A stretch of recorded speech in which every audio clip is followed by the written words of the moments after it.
A mass on a spring moves backwards and forwards about a central position so that its distance, x centimeters, from that mean position at t seconds is given by x equals 4 sine pi t.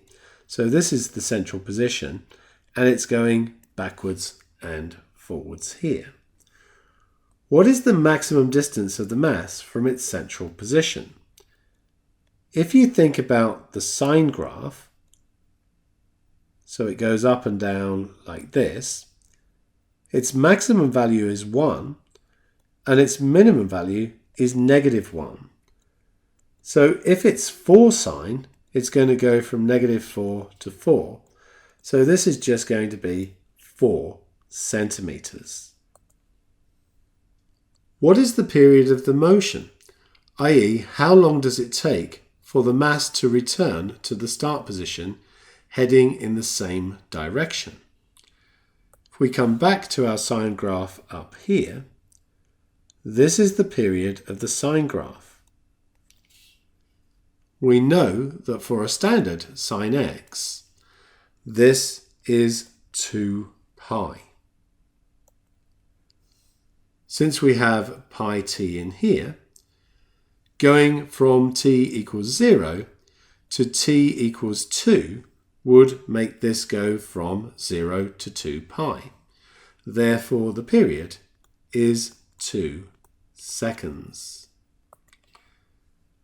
Find an expression for the velocity of the mass. You may remember from earlier work that dx dt is the velocity. Velocity is the rate of change of the displacement. So, we have that x is equal to 4 sine pi t. We want dx dt. So, sine differentiates to cos, so it will be 4 cos pi t. But don't forget to use the chain rule. The inside function is pi t multiplied by pi, and so we get 4 pi cos pi t. What is the initial velocity of the mass? Well, initial means t equals 0, so it's going to be 4 pi cos 0. Cosine of 0 is 1, so that's going to be 4 pi, and that would be centimeters per second. And finally, we've got when is the velocity first equal to 0?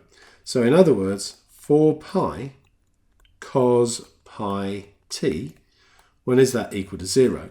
Well, clearly 4 pi can't be 0, so we're being asked about cos of pi t being equal to 0. Now think about the cosine graph. It's first equal to 0 at pi by 2. So we need pi t to be equal to pi by 2.